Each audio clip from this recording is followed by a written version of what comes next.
तो चलो एक बार फिर से बात रामगढ़ विधानसभा उपचुनाव की। तो यहाँ पर झारखंड पार्टी के कार्यकारी अध्यक्ष की चुनावी सभा होने जा रही है। झापा प्रत्याशी संतोष कुमार के पक्ष में वोट करने की अपील करने पहुंचे हैं। झापा के समर्थन में बसपा के भी कई कार्यकर्ता आ चुके हैं। चुनाव में झापा की सेहत सबसे बेहतर है, अजीत कुमार ने इस बात का दावा किया है। तो झारखंड पार्टी की ओर से यहां पर संतोष को उतारा गया है। और सीधा रुख करते हमारे सहयोगी अजय लाल का, जो इस वक्त मौजूद है रामगढ़ में ही, जहां पर उपचुनाव होने जा रहा है। झारखंड पार्टी यहां पर यूपीए और एनडीए उम्मीदवारों को चुनौती देती नजर आने लगी है, क्योंकि उसके पास कुछ बेहतरीन मुद्दे हैं। हम रुख करते हैं अजय लाल का। अजय लाल, क्या आप देख पा रहे वहां पर, और अजीत कुमार वहां पर पहुंचे हैं, जिसके बाद से जाहिर सी बात है जान आ ही जाती, झारखंड पार्टी में कार्यकारी अध्यक्ष भी है, तो क्या कुछ वहां पर होने जा रहा है अभी? इस वक्त की सबसे ब्रेकिंग खबर यही है कि बहुजन समाजवादी पार्टी यानी मायावती की पार्टी ने झारखंड पार्टी को पूरा समर्थन दिया है। आप इसे कह सकते हैं कि झारखंड पार्टी के लिए फील गुड वाला माहौल है। और अब से थोड़ी देर बाद रामगढ़ के विधानसभा क्षेत्र के विभिन्न जगहों पर झापा की बड़ी सभा होने जा रही है। और झापा के कार्यकारी अध्यक्ष अजीत कुमार के साथ मैं हूं, वो चुनावी सभा को संबोधित करेंगे। अजीत जी, सबसे पहले आपको बधाई कि बसपा आपके साथ आ गई, क्या कहना चाहेंगे? देखिए, मायावती बहन जी ने दलितों की तकलीफ को काफी लंबे समय से देखा है, और हमारे राज्य में भी दलितों के साथ में दुर्व्यवहार ही हुआ है। मैं कहूँगा विभिन्न पार्टियों की सरकारें रही, और दलितों के लिए, यहाँ के आदिवासियों के लिए, यहाँ के पिछड़ों के लिए, यहाँ के अल्पसंख्यकों के लिए वैसा कोई सकारात्मक कार्य नहीं हुआ। और लोग जो धनी थे वो और धनी होते चले गए, और परिस्थितियाँ जो हैं पिछड़ों के लिए वो जैसी थी वैसी रह गई। तो मैं समझता हूँ कि मायावती बहन जी ने और उनकी पार्टी ने जो निर्णय लिया, ये वाकई हमारे लिए एक उत्साहजनक बात है।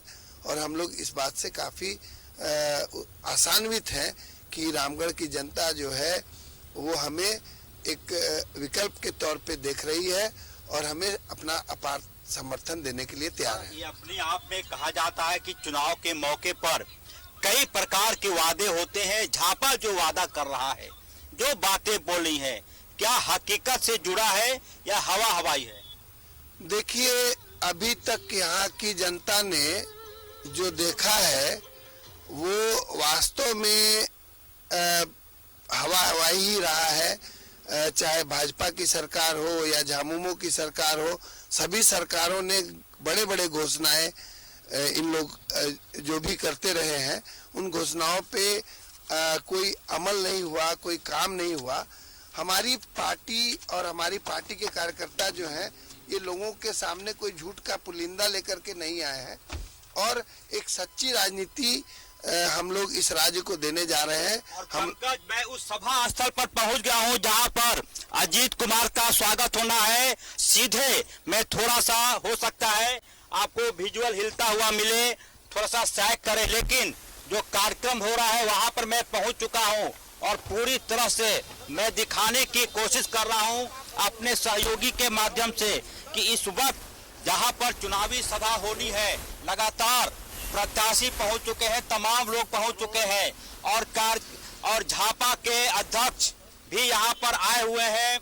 सीधे सीधे बजरंग अशोक भगत जी हमारे साथ आए हैं, और नारेबाजी का दौर भी लगातार शुरू हो गया है। अजीत कुमार के साथ मुझे लगता है कि प्रत्याशी हैं, युवा प्रत्याशी हैं संतोष कुमार महतो, और झापा के केंद्रीय अध्यक्ष अशोक भगत जी हमारे साथ हैं। सबसे पहले बिना वक्त गवाए संतोष जी, आप युवा हैं, मुझे लगता है कि शक्ति काफी है आप में।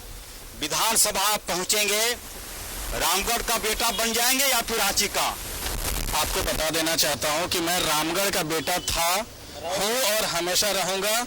हमने झारखंडियत को बचाने की, यहाँ के आदिवासियों, मूलवासियों की अस्मिता और पहचान बचाने का जो संकल्प लिया है, वो विधानसभा पहुंचने से पहले भी था और विधानसभा पहुंचने के बाद भी हमेशा कायम रहेगा। और पंकज में एक जानकारी है दे दूं, अजीत जी, जो जानकारी मिली है मुझे सूत्रों के माध्यम से, कि सबसे पहले झापा ने शायद आपको प्रत्याशी बनाने का निर्णय लिया था, ये आपका त्याग था या रामगढ़ के प्रति प्यार था, क्या कहेंगे? देखिए, हमारी पार्टी ने सबसे पहले ये जरूर निर्णय लिया था कि मुझे प्रत्याशी के तौर पर रामगढ़ के उपचुनाव में उपस्थापित करेगी, लेकिन संतोष महतो जो यहीं के हैं और यहीं के आंदोलन से जुड़े हुए रहे, यहाँ के लोगों की समस्याओं को जानते हैं, तो जैसे ही इनका नाम आया हमारी पार्टी में, हम लोगों ने फिर से विचार किया, पुनर्विचार किया और हम सबों ने सहमति जताई कि संतोष कुमार महतो को लेकर के ही। कि सिर्फ दिल्ली में ही त्याग नहीं होता, रांची में भी त्याग होता है और नाम होता है अजीत कुमार का।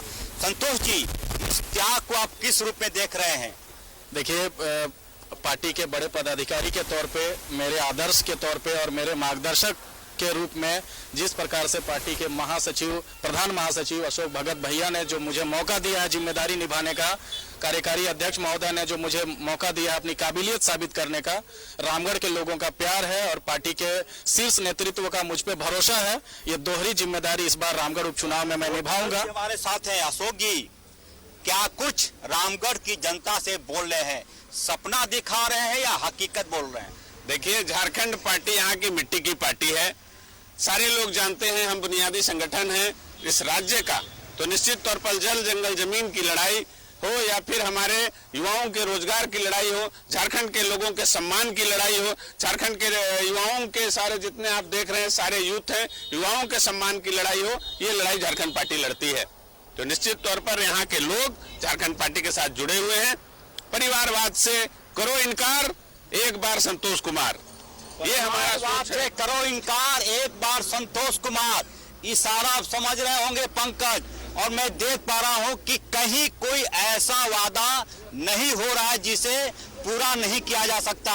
तमाम लोग देखेंगे अजीत कुमार का स्वागत, फूलों की टोकरी, कुछ लोग फूलों की टोकरी में सारा फल है अजीत जी, केला भी है, सेब भी है, सब कुछ है, लेकिन केला भी दमदार स्थिति में है ऐसा कहा जा रहा है। देखिए, केला भी जो है वो हमारी फलों की टोकरी का हिस्सा है और टोकरी हाथ से ही उठाई जाती है। तो हमारी पार्टी ने सारे पार्टियों को समाहित कर लिया है और एक विकल्प के तौर पर हमारी पार्टी जो है राज्य में और रामगढ़ के उपचुनाव में लोगों के बीच में है। हमारे जो प्रत्याशी है संतोष कुमार महतो सबसे ज्यादा पढ़े लिखे हैं और मैं समझता हूं कि अन्य पार्टियों के कोई भी नेता इसके सामने में खड़े नहीं है और मैं दावा करता हूं कि संतोष कुमार महतो के सामने में ये लोग कहीं खड़े नहीं होंगे, कहीं ठहरेंगे नहीं।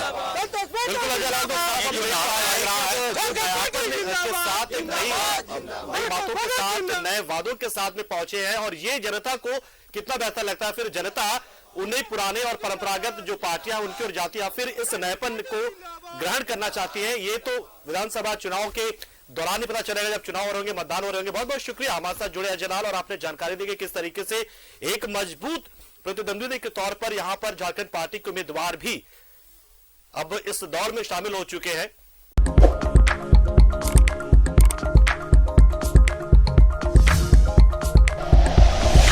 Like and share videos, subscribe करें हमारा चैनल और प्रेस करें बेल आइकॉन। न्यूज़ 11 भारत, सच है तो दिखेगा।